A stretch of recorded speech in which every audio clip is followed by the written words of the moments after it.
क्या आपने कभी गौर किया है कि कभी कभी तो हम बैठे बैठे ही थक जाते हैं और कभी कभी हम बहुत ज्यादा काम कर लेते हैं और फिर भी हमें थकन महसूस नहीं होती। आप पूरे दिन घर पर बैठे रह सकते हैं, लेकिन पूरे दिन बैठे रहने के बाद जो ऊब पैदा होती है वह हमारे शरीर को निढाल कर देती है, हमें थका देती है। लेकिन वहीं हम कोई खेल खेलते हैं तो हम उसमें खूब भाग दौड़ करते हैं, खूब शरीर को थकाने की कोशिश करते हैं, लेकिन खेलने के बाद एक चुस्ती महसूस होती है, जैसे शरीर का रोम रोम खिल उठा हो।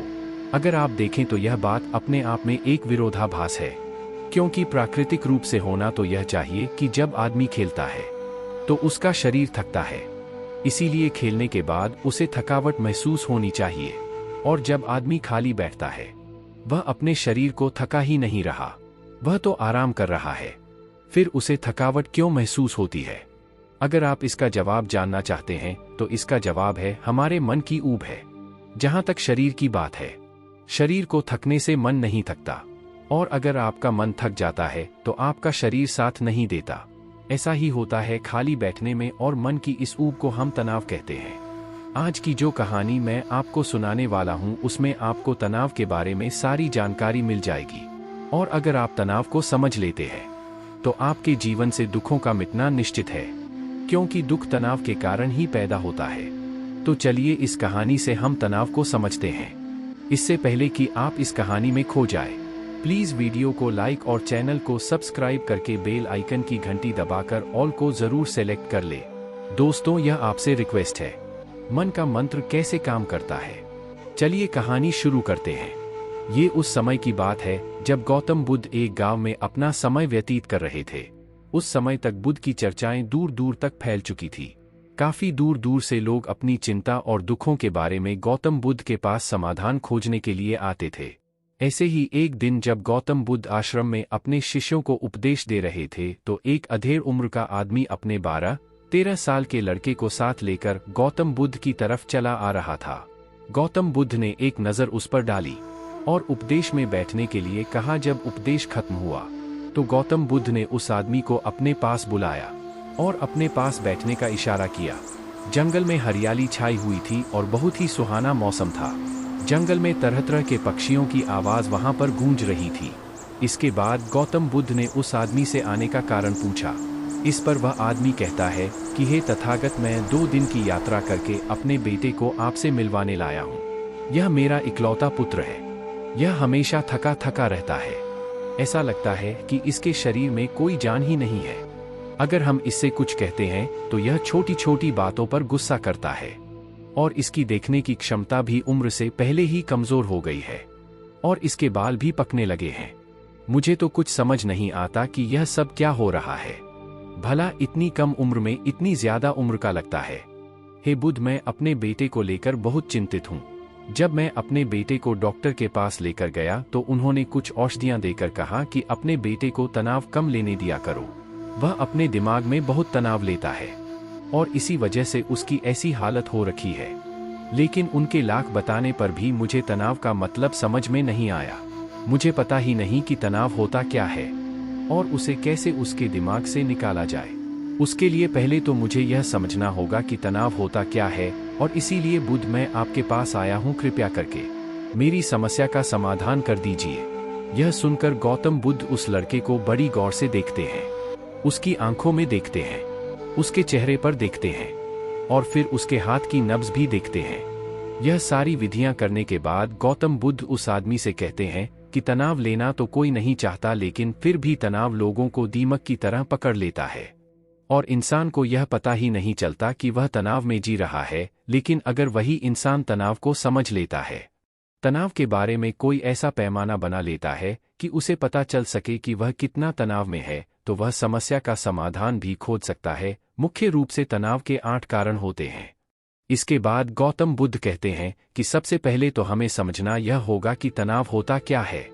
जब कोई इंसान कोई काम कर रहा होता है और उसका मन कहीं दूर भटक रहा होता है, काल्पनिक में होता है, तो उससे शरीर और मन के बीच में दूरी पैदा हो जाती है, और जितनी दूरी शरीर और मन के बीच में होगी, हम उतने ही निद्रा की अवस्था में होंगे, और इसी दूरी को, इसी खिंचाव को तनाव कहा जाता है। कोई आदमी खेलने के बाद फुर्ती महसूस क्यों करता है? हालांकि उसने अपने शरीर को थकाया है। लेकिन समझने की बात तो यह होती है कि खेलते वक्त मन और शरीर पूरा उस खेल पर केंद्रित होता है, जिससे शरीर और मन में दूरी पैदा नहीं होती और इसीलिए कोई तनाव पैदा नहीं होता, बल्कि हमारा तनाव दूर हो जाता है। और वही जब हम कोई बेमन का काम करते हैं जिसमें हमारा मन लगता ही नहीं, तो हम शारीरिक रूप से वह काम तो करते हैं, लेकिन हमारा मन कहीं दूर काल्पनिक में भटक रहा होता है। इससे शरीर और मन में एक दूरी पैदा हो गई और तनाव ने जन्म ले लिया। इसीलिए इंसान को एक बार में एक ही काम करने चाहिए और इस पर अपना तन और मन केंद्रित रखना चाहिए, जिससे आपके भीतर कोई तनाव पैदा ही ना हो। तनाव के कुछ मुख्य कारण भी होते हैं। इसके बाद गौतम बुद्ध कहते हैं कि अगर हम इन कारणों को जान लेते हैं तो हमारे अंदर तनाव कभी भी पैदा नहीं होगा। मुख्य रूप से जो कारण है उसमें सबसे पहला कारण होता है महत्वाकांक्षा। महत्वाकांक्षा होना अच्छी बात है, लेकिन कभी आपने गौर किया है कि इंसान के लक्ष्य कभी पूरे नहीं होते, क्योंकि इंसान का कभी कोई एक लक्ष्य होता ही नहीं।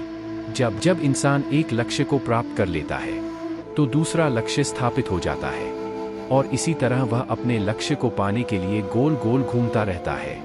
इसीलिए जो इंसान ज्यादा महत्वाकांक्षा होता है, जिसे बड़े बड़े लक्ष्य प्राप्त करने होते हैं, वह वर्तमान में कभी नहीं जी पाते। उसका मन हमेशा भविष्य की योजनाएं बनाता रहता है और बस उसका शरीर वर्तमान में होगा, उसका मन भविष्य में होगा, और इन दोनों की दूरी की वजह से उस आदमी में तनाव पैदा हो जाएगा। इस पर वो आदमी कहता है कि हे बुद्ध, तो क्या आदमी को अपना लक्ष्य नहीं बनाना चाहिए, क्योंकि लक्ष्य बनाना भी तो एक महत्वाकांक्षा होती है। इस पर गौतम बुद्ध कहते हैं कि जीवन में कोई लक्ष्य बनाना गलत बात नहीं है। समस्या पैदा तब होती है जब हम सारा ध्यान उस लक्ष्य पर ही लगा देते हैं। आदमी को वर्तमान में जीना आना चाहिए। आप लक्ष्य बनाए, उनके प्रति निरंतर मेहनत भी करें, लेकिन इसके साथ साथ आपके दिमाग में यह ख्याल भी होना चाहिए कि आप अभी वर्तमान में जी रहे हैं। इसके बाद गौतम बुद्ध ने तनाव का दूसरा कारण बताया, वो है जलन। गौतम बुद्ध ने बताया कि जब आदमी किसी की तरक्की या किसी से जलने लगता है तो भी उसका मन सड़ने लगता है। जलन अंदरूनी घाव देता है। अंदरूनी घाव का मतलब है मन का घाव। शरीर का घाव तो भर भी जाता है, लेकिन मन का घाव कभी नहीं भरता। इसलिए इंसान को दूसरे की तरक्की से कभी जलना नहीं चाहिए। तनाव का तीसरा कारण होता है, एक बाप होने के नाते वह अपने बेटे से बहुत सारी अपेक्षाएं रखता है कि मेरा बेटा एक कामयाब इंसान बने, वह जिस तरह मैं चाहता हूं उसी तरह का जीवन जिए।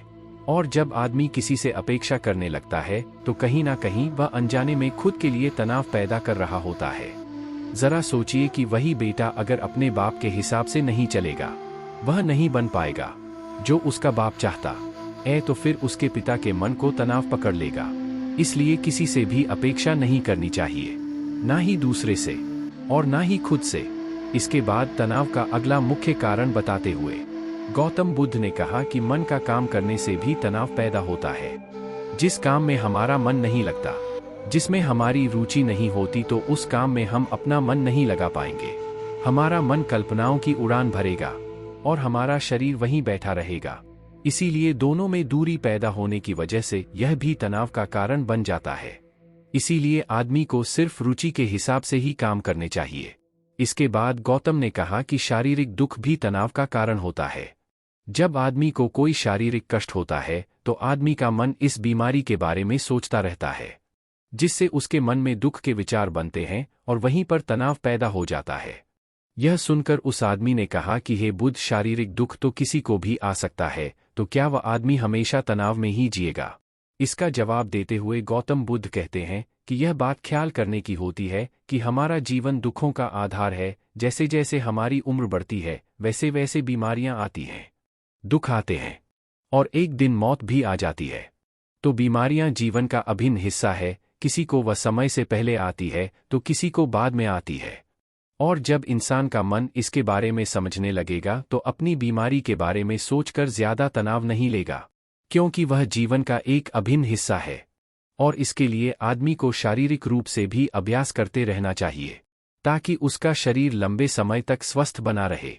और यह भी जान लो, तनाव का एक मुख्य कारण होता है अपनी योजनाओं को समझने के लिए वक्त ना देना। कुछ इंसानों के मन में कोई ख्याल पनपता है और वह उस पर बिना सोचे समझे काम करना शुरू कर देता है। और जब उस काम में उन्हें कामयाबी नहीं मिलेगी तो वह तनाव से भर जाते हैं, क्योंकि उन्होंने वह काम शुरू करने से पहले उसके बारे में कोई जानकारी नहीं ली। आदमी को कोई भी योजना बनाते वक्त उसके बुरे परिणाम के बारे में सबसे पहले सोचना चाहिए। हमें यह सोचना चाहिए कि अगर यह योजना कामयाब नहीं हुई तो फिर मैं क्या करूंगा, और इसीलिए अपनी योजनाओं को समझने के लिए पूरा वक्त देना चाहिए, ताकि कि भविष्य में उस काम के प्रति कोई तनाव पैदा ही ना हो। और सबसे आखिरी कारण जो तनाव का होता है वह होता है ज्यादा सोचना। लगातार सोचते रहना भी एक बीमारी होती है, और इसको दूर करने के लिए आदमी को ध्यान करना चाहिए। यह सुनकर उस आदमी ने हाथ जोड़ते हुए गौतम बुद्ध से पूछा कि हे बुद्ध, मेरा बेटा तो अभी मात्र 13 साल का है और उसमें इतनी समझ भी नहीं है कि वह इतनी सारी बातों का एक साथ अनुसार कर सके। कृपया करके तनाव मुक्त करने का कोई आसान सा मंत्र बता दे, जिससे मेरा बेटा उस मंत्र का अनुसार भी कर सके और तनाव मुक्त भी रह सके। यह सुनने के बाद गौतम बुद्ध ने कुछ सोचते हुए जवाब दिया कि इसके लिए एक छोटी सी विधि है। अगर तुम इतनी बातों का पालन पूर्ण नहीं कर सकते तो तुम एक बार में एक काम करने पर ही मन लगाओ। जो भी काम तुम कर रहे हो बस एक काम एक बार में करो और उस काम को पूरा ध्यान लगाकर करो। अगर तुम्हारा ध्यान इधर उधर भटकता है तो वापस से अपना ध्यान उस काम पर लगा दो। यह सबसे आसान और सबसे अच्छा तरीका है तनाव मुक्त रहने का। अगर तुम खाना खा रहे हो तो खाना खाने पर ही ध्यान केंद्रित कर दो। अगर तुम चल रहे हो तो चलने पर ही ध्यान केंद्रित कर दो। इससे तो तुम्हारा मन और तुम्हारे शरीर दोनों एक जगह पर रहेंगे और दोनों के बीच दूरी नहीं पैदा होगी, जो कि तनाव का मुख्य कारण होती है।